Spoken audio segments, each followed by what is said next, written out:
മോദിജിയുടെ പ്രകടന പത്രികയെ മാത്രം പൊക്കിയടിച്ച് നടന്നതുകൊണ്ടും മോദിയുടെ മുസ്ലിം വിരോധം കത്തിച്ച് ഹിന്ദുക്കളുടെ വോട്ട് മുഴുവൻ സമാഹരിക്കാനുള്ള പരിശ്രമത്തിലായിരുന്നതുകൊണ്ടും ദേശീയ സംഖ്യകളൊന്നും ആന്ധ്രാപ്രദേശിലെ TDPയുടെയും ജനസേനയുടെയും സംയുക്ത പ്രകടന പത്രിക ശ്രദ്ധിച്ചില്ല. തെലുങ്ക് വായിക്കാൻ അറിഞ്ഞുകൂടാത്തത് കൊണ്ട് അത് വായിച്ച് മനസ്സിലാക്കാൻ കഴിഞ്ഞില്ല എന്നുള്ളത് വേറൊരു കാര്യം. പക്ഷേ തെരഞ്ഞെടുപ്പ് കഴിഞ്ഞ് TDPയുടെ പിന്തുണയോടുകൂടി മോദിജിക്ക് സർക്കാർ ഉണ്ടാക്കേണ്ടി വന്ന ഗതികേടിലെത്തി നിൽക്കുമ്പോൾ ദേശീയ സംഖ്യകളൊക്കെ TDPയുടെയും ജനസേനയുടെയും ആ സംയുക്ത പ്രകടന പത്രിക ഇംഗ്ലീഷിലേക്ക് ട്രാൻസ്ലേറ്റ് ചെയ്ത് വായിക്കാൻ തുടങ്ങിയിരിക്കുന്നു. കാരണം ദേശീയ സംഖ്യകളെ സംബന്ധിച്ചിടത്തോളം അത്രത്തോളം അപകടകരമായ കാര്യങ്ങളാണ് ആ പ്രകടന പത്രികയിൽ അടിച്ചു വച്ചിരിക്കുന്നത്. ആ പ്രകടന പത്രികയിൽ മോദിയുടെ പടമോ താമര ചിഹ്നമോ ഒന്നുമില്ല എന്നുള്ളത് പോട്ടെ, BJP ഏറ്റവും അധികം ശത്രുതയോടെ കാണുന്ന മുസ്ലിം സമുദായത്തിന് വാരിക്കോരി സഹായങ്ങൾ നൽകുമെന്നാണ് TDP ജനസേന സംയുക്ത പ്രകടന പത്രികയിൽ പറയുന്നത്. 5 പ്രധാനപ്പെട്ട വാഗ്ദാനങ്ങൾ, ആ 5 എണ്ണവും സംഖ്യകളെ ഞെട്ടിക്കുന്നത്. 50 വയസ്സ് കഴിഞ്ഞ മുസ്ലിങ്ങൾക്ക് പെൻഷൻ നൽകും എന്നുള്ളതാണ് ഒന്നാമത്തെ പ്രധാന വാഗ്ദാനം. രണ്ടാമത്തെ വാഗ്ദാനം, ആന്ധ്രാപ്രദേശിലെ പ്രധാനപ്പെട്ട പട്ടണങ്ങളിൽ മുസ്ലിങ്ങൾക്ക് ഈദ്ഗാഹുകൾ നടത്താനുള്ള സ്ഥലം സർക്കാർ സൗജന്യമായി നൽകും. ഖബറിസ്ഥാനുകൾ സ്ഥാപിക്കുന്നതിനുള്ള സ്ഥലം സർക്കാർ സൗജന്യമായി നൽകും.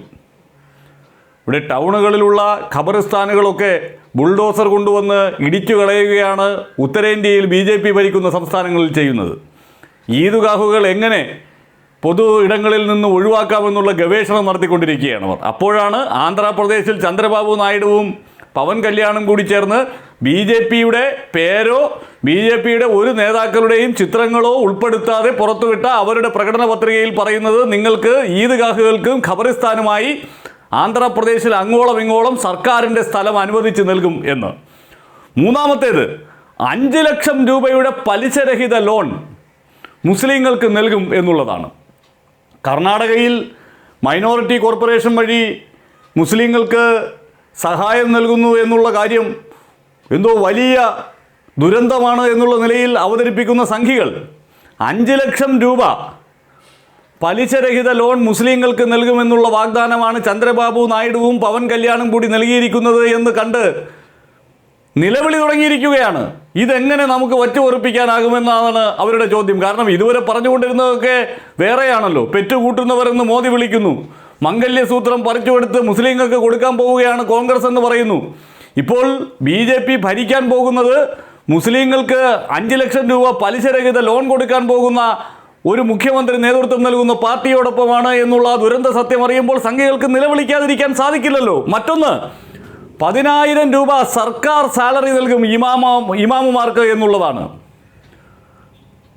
അതും BJP ഞെട്ടിക്കുന്ന ഒന്നാണ്. ഈ ഇമാമാരെയൊക്കെ എങ്ങനെ ഒഴിവാക്കാം എന്ന് ഗവേഷണം നടത്തിക്കൊണ്ടിരിക്കുകയാണ്. ആസാമിലൊക്കെ അത്തരത്തിൽ മദ്രസകൾ പൂട്ടുന്നു, പള്ളികളിൽ ഏതെങ്കിലും തരത്തിലുള്ള സാമ്പത്തിക സഹായം നൽകുന്നത് നിർത്തിയിരിക്കുന്നു.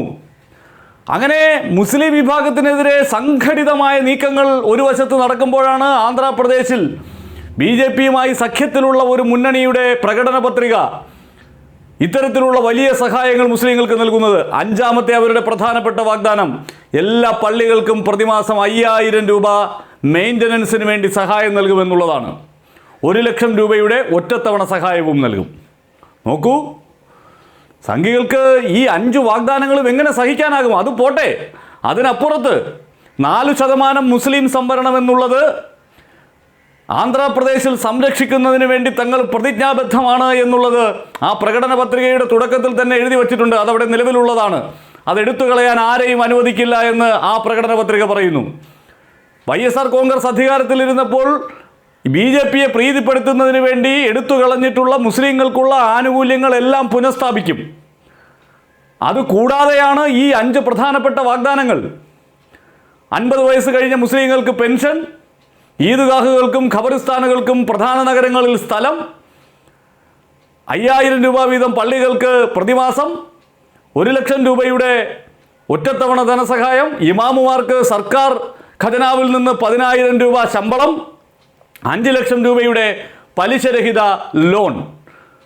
യഥാർത്ഥത്തിൽ ആലോചിച്ച് നോക്കൂ, ഈ ചന്ദ്രബാബു നായിഡുവിനെയും കൂട്ടിയാണ് ഈ രാജ്യത്തെ മുസ്ലിങ്ങളെ ഒറ്റപ്പെടുത്താനുള്ള ഹിഡൻ അജണ്ടയുമായി നടക്കുന്ന, അത് പരസ്യമായി തന്നെ പറയാൻ തയ്യാറാകുന്ന ഒരു പ്രധാനമന്ത്രിക്ക് ഈ രാജ്യം ഭരിക്കേണ്ടി വരുന്നത്.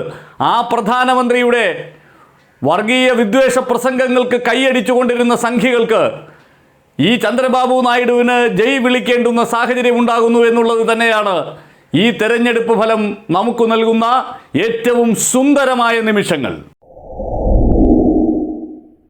ഈ തെരഞ്ഞെടുപ്പ് ഫലം കൊണ്ട് രാജ്യത്തിനുണ്ടായ ഏറ്റവും വലിയ നേട്ടം, സ്വയം പൊങ്ങികളായി കേമന്മാരെന്ന് അഹങ്കരിച്ചു നടന്നിരുന്ന ഒരു കൂട്ടം പൊള്ളയായ മനുഷ്യരെ പച്ചയ്ക്ക് തുറന്നുകാട്ടാൻ സാധിച്ചു എന്നതാണ്. അതിന് ഇന്ത്യയിലെ ജനങ്ങളോട് എത്ര നന്ദി പറഞ്ഞാലും മതിയാകില്ല. അക്കൂട്ടത്തിൽ പ്രഥമഗണനീയൻ നമ്മുടെ നരേന്ദ്രമോദി തന്നെയാണ്. ഒരു പരാജിതനായിട്ടാണ് അദ്ദേഹം വീണ്ടും സത്യപ്രതിജ്ഞ ചെയ്യാൻ പോകുന്നത്. അക്കാര്യത്തിൽ ആർക്കും തർക്കമുണ്ടാകാനിടയില്ല. മറ്റൊന്ന് പ്രശാന്ത് കിഷോറാണ്. രാജ്യം കണ്ട ഏറ്റവും വലിയ തെരഞ്ഞെടുപ്പ് തന്ത്രജ്ഞൻ എന്ന് ഒരു കാലത്ത് അഹങ്കരിച്ചിരുന്നയാൾ ഇപ്പോഴും ഞാൻ തന്നെയാണ് ഈ തെരഞ്ഞെടുപ്പ് പ്രവചനങ്ങളിലും തെരഞ്ഞെടുപ്പ് തന്ത്രങ്ങളിൽ ഒരുക്കുന്നതിലും മുന്നിൽ നിൽക്കുന്നയാളെന്ന് ബോധ്യപ്പെടുത്താൻ ഈ തെരഞ്ഞെടുപ്പ് പ്രചരണ വേളയിലും നിരന്തരമായി ശ്രമം നടത്തിക്കൊണ്ടിരുന്ന ഒരാൾ. ഒടുവിൽ അയാളുടെ പ്രവചനങ്ങളെല്ലാം അപ്പാടെ പരാജയപ്പെട്ടതോടെ ഇനി ഞാൻ തെരഞ്ഞെടുപ്പ് പ്രവചനങ്ങൾക്കില്ല എന്ന നിർണായകമായ പ്രഖ്യാപനം നടത്തിയിരിക്കുകയാണ് പ്രശാന്ത് കിഷോർ.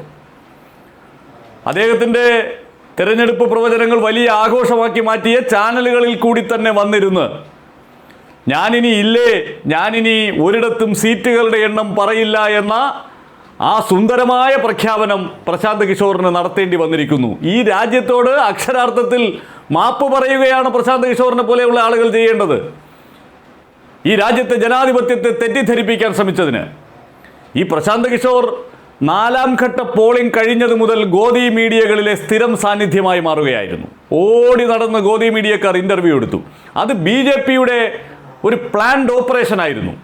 അതായത് 4 ഘട്ടങ്ങൾ പൂർത്തിയാകുമ്പോൾ BJP പ്രതീക്ഷിച്ചതുപോലെയല്ല കാര്യങ്ങൾ എന്നുള്ളത് അവർക്ക് ബോധ്യപ്പെട്ടു. പരാജയം അഭിമുഖീകരിക്കേണ്ടി വരുമെന്നുള്ള തിരിച്ചറിവിൽ പ്രശാന്ത് കിഷോറിനെ പോലെ തെരഞ്ഞെടുപ്പ് തന്ത്രജ്ഞനെന്ന് പേരുകേട്ട ഒരാളിനെ ഇറക്കി അയാളുടെ പ്രവചനങ്ങൾ എന്നുള്ള നിലയിൽ ഒരു കണക്കങ്ങ് അവതരിപ്പിച്ചാൽ ജനം അതിൽ ആകൃഷ്ടരാകുമെന്ന് അവർ കരുതി. BJPക്ക് ഒറ്റയ്ക്ക് 303 സീറ്റും 370 സീറ്റിലധികം NDAക്കുമാണ് പ്രശാന്ത് കിഷോർ പ്രവചിച്ചത്. പശ്ചിമ ബംഗാളിൽ ഏറ്റവും വലിയ ഒറ്റകക്ഷിയായി BJP മാറുമെന്ന് പറഞ്ഞു. തെലങ്കാനയിൽ 10 സീറ്റിലധികം BJP നേടും എന്ന് പറഞ്ഞു. മഹാരാഷ്ട്രയിൽ BJPയുടെ കുതിപ്പുണ്ടാകും എന്ന് പറഞ്ഞു. ബീഹാറിൽ ഇന്ത്യ സഖ്യത്തിന് കഴിഞ്ഞ തവണത്തെ നേട്ടം പോലും ഉണ്ടാക്കാൻ സാധിക്കണമെങ്കിൽ അത്ഭുതം സംഭവിക്കണമെന്ന് പറഞ്ഞു. ഉത്തർപ്രദേശിൽ BJP ക്ലീൻ സ്വീപ്പ് നടത്തുമെന്ന് പറഞ്ഞു. ഒരു ചുക്കും സംഭവിച്ചില്ല.